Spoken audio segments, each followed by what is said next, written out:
ನಮಸ್ಕಾರ ವೀಕ್ಷಕರೇ. ಬಳ್ಳಾರಿಯ ಗಲಾಟೆ ನಿಜಕ್ಕೂ ಒಂದು ರೀತಿ ಬೆಚ್ಚಿ ಬೀಳೋಂಗೆ ಮಾಡಿಬಿಡ್ತು. ಏನ್ರಿ ಹಾದ ಬೀದಿಲಿ ಟೆರರ್ ಅಟ್ಯಾಕ್ ನೋಡಿರ್ತೀವರಲ್ಲ, ಟೆರರ್ ಅಟ್ಯಾಕ್. ಸಂಸತ್ ಭವನದ ಮೇಲೆ ದಾಳಿ ಮಾಡಿದ್ರು, ಡೆಲ್ಲಿಲೆಲ್ಲೋ ಸಿಗ್ನಲಲ್ಲಿ ಬ್ಲಾಸ್ಟ್ ಮಾಡಿದ್ರು. ಅದಕ್ಕೇನು ಕಡಿಮೆ ಇರಲಿಲ್ಲ. ಹಾದ ಬೀದಿಯಲ್ಲಿ ಶಸ್ತ್ರಾಸ್ತ್ರಗಳನ್ನು ಇಟ್ಕೊಂಡು, ಬಂದೂಕುಗಳನ್ನ ಇಟ್ಕೊಂಡು ಫೈರಿಂಗ್ ಎರಡೂ ಕಡೆಯಿಂದ. ಮತ್ತೊಂದು ಕಡೆ ದೊಣ್ಣೆಗಳ ರಾಶಿ. ಏನಾಗ್ತಾ ಇದೆ ಬಳ್ಳಾರಿ? ಕೇವಲ ಒಂದು ಬ್ಯಾನರ್ಗೋಸ್ಕರ. ಫಸ್ಟ್ ಈ ಬಡ್ಡಿ ಮಗಂದು ಬ್ಯಾನರ್ನ ಕಿತ್ತೆಸಿಬೇಕು ಇಡೀ ರಾಜ್ಯದಲ್ಲಿ. 3 ಕಾಸಿನ ತಲೆಯಲ್ಲಿರಲ್ಲ, 3 ಕಾಸಿನ ಸಂಪಾದಿಸಿರಲ್ಲ, 3 ಕಾಸಿನ ಹೆಸರು ಮಾಡಿರಲ್ಲ. ಬೇಕಾದವರೆಲ್ಲ ಊರು ತುಂಬ ಬ್ಯಾನರ್ ಹಾಕೊಂಡು ಸುತ್ತಾಡ್ತಾರೆ. ಅದೇನೋ ಬೆಂಗಳೂರಲ್ಲಿ ಬ್ಯಾನ್ ಮಾಡ್ತೀವಿ ಅಂದ್ರಪ್ಪ, ಅದೇನಾಯ್ತೋ ಗೊತ್ತಿಲ್ಲ. ಇಡೀ ರಾಜ್ಯದಲ್ಲಿ ಬ್ಯಾನ್ ಮಾಡಬೇಕು, ಇಲ್ಲ ಅದಕ್ಕೊಂದು ನೀತಿ ರೂಪಿಸ್ಬೇಕು. ಬ್ಯಾನರ್ ಹಾಕ್ಬೇಕಾ, ಇಷ್ಟು ದಿನಕ್ಕೆ ಇಷ್ಟು ಕಟ್ಟಿ ಸುಂಕ, ಇಷ್ಟು ದಿನ ಆದಮೇಲೆ ತೆರವು ಮಾಡಿ. ಅದು ಯಾರ್ದೋ ಬರ್ಡೇ ಮಾಡಿರ್ತಾರೆ ಹೋದ ವರ್ಷ, ಈ ವರ್ಷ ಒಂದು ಸತ್ಯ ಹೋಗಿರ್ತಾನೆ, ಆ ಬ್ಯಾನರ್ಗಳು ಮಾತ್ರ ಹಂಗೆ ಇರುತ್ತೆ. ನಮ್ಮ ರಾಜ್ಯದ, ನಮ್ಮ ಗ್ರಾಮಗಳ, ನಮ್ಮ ನಗರಗಳ ಸೌಂದರ್ಯವನ್ನು ಹಾಳು ಮಾಡ್ತಾ ಇದೆ ಬ್ಯಾನರು. ಫಸ್ಟ್ ಅದಕ್ಕೊಂದು ಸೂಕ್ತವಾದ ನೀತಿಯನ್ನು ರೂಪಿಸ್ಬೇಕು. ಎಷ್ಟು 3 ಡೇಸ್ ಹಾಕ್ತೀರಾ ಹಾಕಿ, 7 ಡೇಸ್ ಹಾಕ್ತೀರಾ ಹಾಕಿ, ತೆಗ್ದೇಸಿರಿ, ಇಲ್ಲ ಮತ್ತೆ ಫೈನ್ ಕಟ್ಟಿ. ಬಳ್ಳಾರಿಯಲ್ಲಿ ಬ್ಯಾನರ್ ಬಡಿದಾಟಕ್ಕೆ ಒಬ್ಬ ಯುವಕ ಉಸಿರು ಚೆಲ್ಲಾಯಿತು. ಅವ್ರ ಮನೆಗೆ ಸರ್ಕಾರದಿಂದ 25 ಲಕ್ಷ ಹಣವೂ ಸಿಕ್ಕಾಯಿತು. ಅವ್ರಿಗೆ ಮನೆ ಕಟ್ಟಿಸ್ಕೊಡ್ತೀನಿ, ಅವ್ರ ಕುಟುಂಬದವ್ರಿಗೆ ಕೆಲಸ ಕೊಡ್ತೀವಿ.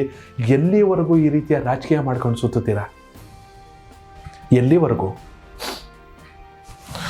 ಗಲಾಟೆ ಆಗಿರೋದು ಜನಾರ್ದನ್ ರೆಡ್ಡಿ ವರ್ಸಸ್ ನಾರಾ ಭರತ್ ರೆಡ್ಡಿ. ನಾವು ವಿಡಿಯೋಗಳಲ್ಲಿ ನೋಡಿದ್ದು ಶ್ರೀರಾಮುಲು ವರ್ಸಸ್ ಸತೀಶ್ ರೆಡ್ಡಿ. ಸ್ಟೇಟ್ಮೆಂಟ್ಗಳು ಜನಾರ್ದನ್ ರೆಡ್ಡಿ ವರ್ಸಸ್ ನಾರಾ ಭರತ್ ರೆಡ್ಡಿ. ಬಿಜೆಪಿ ನಿಯೋಗ ಹೋಗೋದೇನು?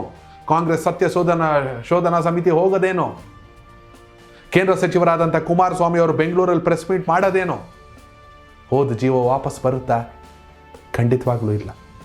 ಎಸ್, ಖಂಡಿತ ಮುಂದೆ ಇಂಥ ಅನಾಹುತಗಳಾಗಬಾರ್ದು. ಯಾರದೋ ಪ್ರತಿಷ್ಠೆಗೆ, ಯಾರದೋ ತೆವಲಿಗೆ ಜನಸಾಮಾನ್ಯರು ಬಲಿ ಆಗಬಾರ್ದು. ಆಗೋಗಿದೆ. ಅದ್ರ ಮೇಲೆ ನೀವು ಅವ್ರಿಗೆ ವಿಧಾನಸೌಧ ಕಟ್ಟಿಸ್ಕೊಟ್ರು ಹೋಗಿರೋ ಮಗ ಮಾತ್ರ ವಾಪಸ್ ಬರಲ್ಲ. ಇಲ್ಲಿ ನನಗೆ ಒಂದೇ ಒಂದು ಪ್ರಶ್ನೆ ಕಾಡಿದ್ದು, ಜನಾರ್ದನ್ ರೆಡ್ಡಿ ವರ್ಸಸ್ ನಾರಾ ಭರತ್ ರೆಡ್ಡಿ ಇಬ್ಬರ ನಡುವಿನ ಗಲಾಟೆ ಎಲ್ಲರಿಗೂ ಗೊತ್ತಿರೋ ವಿಚಾರ. ಇಬ್ಬರದು ತಪ್ಪಿಲ್ವಾ?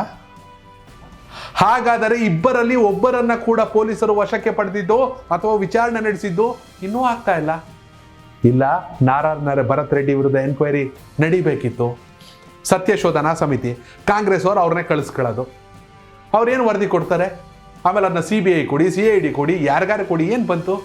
ಜನಾರ್ದನ್ ರೆಡ್ಡಿ ನನ್ನ ಹತ್ಯೆಗೆ ಸಂಚು ರೂಪಿಸಿದ್ರು, ನನ್ನ ಹತ್ಯೆಗೆ ನಡೆದಿರೋ ಸ್ಕೆಚ್ ಅಂತ ಓಪನ್ ಆಗಿ ಎಲ್ಲ ಕಡೆ ಹೇಳ್ತಾವ್ರೆ.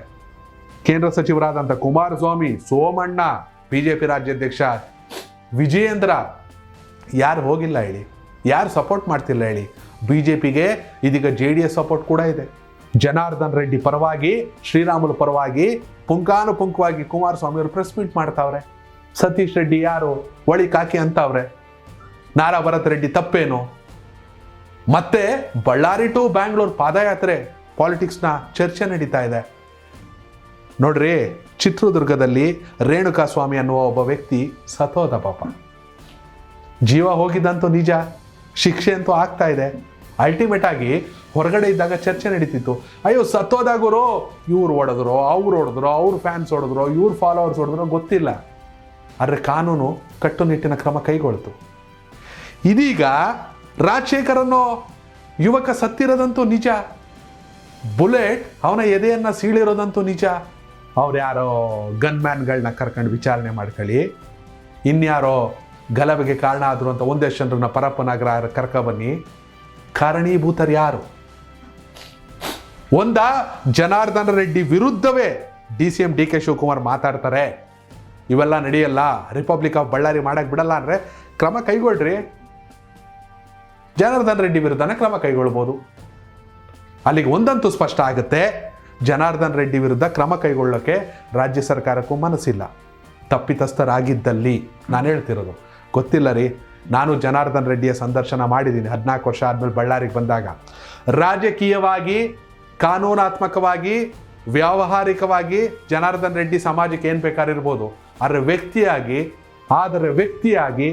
ಜನಾರ್ದನ್ ರೆಡ್ಡಿ ಸಾಕಷ್ಟು ನೋವು ತಿಂದವ್ರೆ, ತುಂಬ ಮಾಗಿದ್ದಾರೆ. ನನಗೆ ಆ ಸಂದರ್ಶನದಲ್ಲಿ ಅನ್ನಿಸ್ತು, ಎಲ್ಲೋ ಒಂದು ರೀತಿ ತಮ್ಮ ಆತ್ಮಕಥೆಯನ್ನು ಬಿಚ್ಚಿಟ್ಬಿಟ್ರು. ಇದೇ ಈಗ ಕನೆಕ್ಟ್ ಕರ್ನಾಟಕ ಚಾನಲ್ನಲ್ಲೇ ರೆಡ್ಡಿ ರಿಟರ್ನ್ಸ್ ಅಂತ ಹೊಡಿರಿ, ಆ ಫುಲ್ ಇಂಟರ್ವ್ಯೂ ಬರುತ್ತೆ.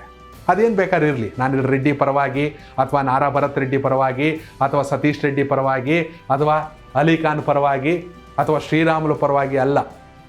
ಜೀವ ಹೋಗಿರೋದಂತೂ ನಿಜ ಅಂದಮೇಲೆ ಯಾರು ಇಬ್ಬರಲ್ಲೊಬ್ರು ಅರೆಸ್ಟ್ ಆಗಬೇಕಿತ್ತಲ್ಲ, ಅದು ಯಾಕೆ ಆಗ್ತಾ ಇಲ್ಲ? DK ಶಿವಕುಮಾರ್ ಅವರು ತಮ್ಮ ಶಾಸಕರ ಪರ ನಿಂತಿದ್ದಾರೆ, ಹಂಗಾದ್ರೆ ಅವ್ರು ತಪ್ಪು ಮಾಡಿಲ್ವಾ? ಸರಿ, ಅವ್ರು ತಪ್ಪು ಮಾಡಿಲ್ಲ, ಇವ್ರನ್ನ ಒಳಗೆ ಹಾಕಿ.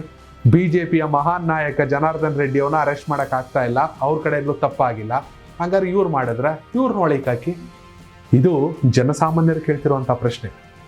ಜೀವ ಹೋಗಿರೋದು ನಿಜ ಅಂದಮೇಲೆ ಇಬ್ಬರಲ್ಲೊಬ್ಬರು ಅರೆಸ್ಟ್ ಆಗಲೇಬೇಕಲ್ವಾ? ದಯವಿಟ್ಟು ಕಾಮೆಂಟ್ ಮೂಲಕ ತಿಳಿಸಿ ಈ ವಿಡಿಯೋ ಬಗ್ಗೆ ನಿಮ್ಮ ಅಭಿಪ್ರಾಯನ. ಕನೆಕ್ಟ್ ಕರ್ನಾಟಕ, ಇದು ನಿಮ್ಮ ನೆಟ್ವರ್ಕ್.